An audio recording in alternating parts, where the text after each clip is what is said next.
নমস্কার, NE24 চ্যানেলের প্রত্যেক দর্শক শ্রোতাদের স্বাগত জানাচ্ছি। আমি বর্ণালী মিশ্র। দেরাজে হলুদ ফুল গত জন্ম এই কাব্যগ্রন্থের জন্য সম্প্রতি মর্যাদাপূর্ণ সাহিত্য একাডেমি যুব পুরস্কার পেয়েছেন বরাকের তরুণী সুতপা চক্রবর্তী। এই কৃতিত্বের জন্য আজ তাঁর বাড়িতে গিয়ে তাকে সম্মাননা জানালেন বরাক ডেমোক্রেটিক ফ্রন্টের প্রতিনিধিবৃন্দ। এদিন সম্মাননা সূচক একটি মানপত্র তার হাতে তুলে দেওয়া হয় BDF এর পক্ষ থেকে। মানপত্রে কবিকে উদ্দেশ্য করে বলা হয়েছে যে যদিও কবির কোনো নির্দিষ্ট দেশ নেই, তবু যেহেতু বরাক উপত্যকায় গড়ে উঠেছে তার মনন, তাই এই স্বীকৃতি প্রকৃতপক্ষে প্রান্তিক অবহেলিত এই উপত্যকারই স্বীকৃত বলে BDF মনে করে। এ তাদের পরম গৌরব। কবিকে অভিনন্দন ও শুভেচ্ছা জানানোর পাশাপাশি তারা জানান যে এ তাদের প্রত্যয় যে আগামীতে তার কলম তীক্ষ্ণ থেকে আরও তীক্ষ্ণতর হবে, অন্ধ সময়ে চক্ষুমান হয়ে থাকবে তার তরুণ কবি প্রতিভা, চারপাশের স্থবিরতা চূর্ণ করে কলরবে করবে তার সৎসাহসী লেখনী। এদিনের মানপত্র গ্রহণ করে কবি সুতপা চক্রবর্তী এই জন্য BDF প্রতিনিধি দলের প্রতি কৃতজ্ঞতা জানান। তিনি বিনীতভাবে বলেন যে যদিও এই সম্মাননা পেয়ে তার ভালো লাগছে, তবে একসাথে লজ্জাও লাগছে, কারণ তিনি মনে করেন যে এমন উল্লেখযোগ্য কিছুই তিনি করেননি যার জন্য এতটা সম্মান তার প্রাপ্য। BDF এর এই দিনের কর্মসূচিতে উপস্থিত ছিলেন মুখ্য আহ্বায়ক প্রদীপ দত্ত রায় সহ জয়দীপ ভট্টাচার্য, ঋষিকেশ দে, দেবায়ন দেব, হারাধন দত্ত, অপর্ণা দেব প্রমুখ। শিলচর থেকে দীপজয় চক্রবর্তীর রিপোর্ট। আপনারা দেখছেন NE24 চ্যানেল থেকে। এই ধরনের আরও খবর দেখতে চাইলে আমাদের চ্যানেলকে সাবস্ক্রাইব করে সঙ্গে থাকুন।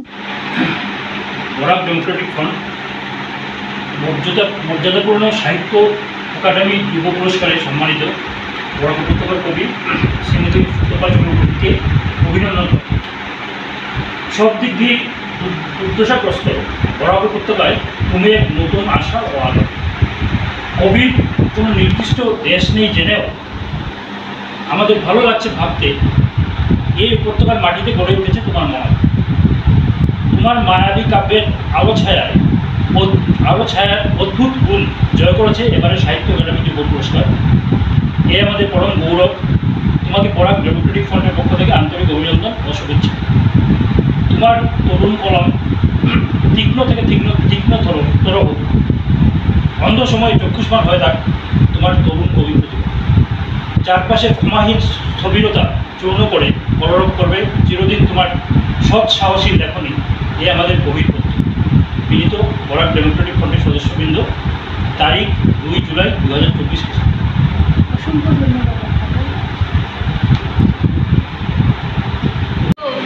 মানে আমি নিজেকে মনে করছি না পুরস্কারটি পেয়ে আমার ভালো লাগছে, কিন্তু তার মানে আমি খুব সাংঘাতিক কিছু করে ফেলছি, আমি এটা ভাবছি না, মোটেই ভাবছি না। আপনারা এসছেন, মানে আমার ভালো লাগছে, আর মানে আমার লজ্জাও লাগছে, মানে আপনারা এত কষ্ট করে এসছেন আমাকে এই সম্মান জানানোর জন্য। আপনি